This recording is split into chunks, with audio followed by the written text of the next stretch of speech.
정부는 올해 주택 37만 가구를 공급하기로 했습니다.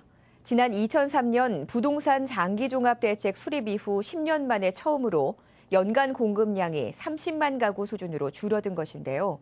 지난해 공급 실적에 비해서도 37%나 감소했습니다.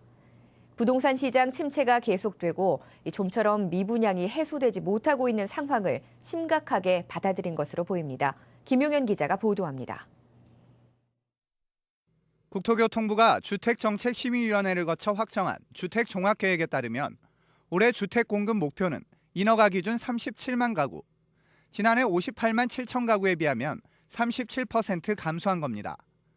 수도권 20만 가구, 지방 17만 가구로 각각 26%와 47% 줄었습니다. 특히 공공분양주택이 지난해 5만 2천 가구에서 올해 1만 가구로 81%나 급감했습니다. 반면 전월세 안정과 서민 주거비 부담 완화를 위해 지난해 6만 가구가 공급된 임대주택은 국민임대와 영구임대 3만 3천 가구, 행복주택 1만 가구 등 6만 8천 가구로 13% 늘어납니다. 기존 주택을 활용한 매입, 전세임대 계획 물량 4만 가구를 포함하면 10만 8천 가구가 공급됩니다. 최근에 거시경제 상황도 안 좋고 주택 매매 거래도 좀 안 되고 하는 주택 경기 상황도 안 좋고 그다음에 수도권에 미분양이 많은 점 이런 점들을 종합적으로 고려해가지고 주택 수요가 올해 주택 수요를 37만으로 예측을 했고요. 그에 따라서 인허가도 여기 좀 낮추는 37만 원 수준으로 낮추는 방향으로. 또 올해부터는 공공주택 공급 정책을 수요자 중심으로 전환하기 위해 공공주택 준공계획도 함께 수립됐습니다. 분양 2만 5천 가구, 임대 3만 1천 가구 등 공공주택 5만 6천 가구가 올해 준공되고 민간을 포함한 전체 준공 물량은 지난해 36만 5천 가구보다 다소 줄어든 35만 5천 가구로 예상됐습니다. 4일 대책에서 밝힌 주택 공급 축소도 본격화됩니다.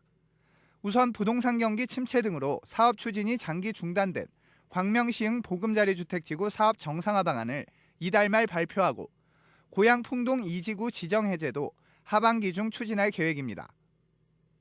아울러 수도권 그린벨트 내 보금자리 청약 물량도 당초 1만 6천 가구에서 8천 가구 수준으로 줄이기로 했습니다.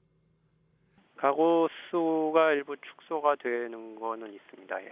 면적이 줄어들면서 가구 수도 좀 줄어드는. 4일 대책 후속 조치도 추진됩니다.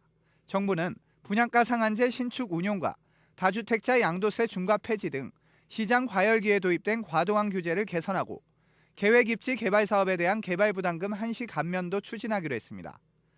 이와 함께 지급 대상과 지원 금액, 전달 체계 등 주택 바우처 사업 모델을 올해 중에 확정하고 기존 주택 매입 임대 사업 대상에 원룸형 주택도 포함키로 했습니다. 목돈안 드는 전세제도 관련 상품도 관련법 개정이 마무리되는 대로 시중은행을 통해 출시하기로 했습니다. RTN 뉴스 김용현입니다.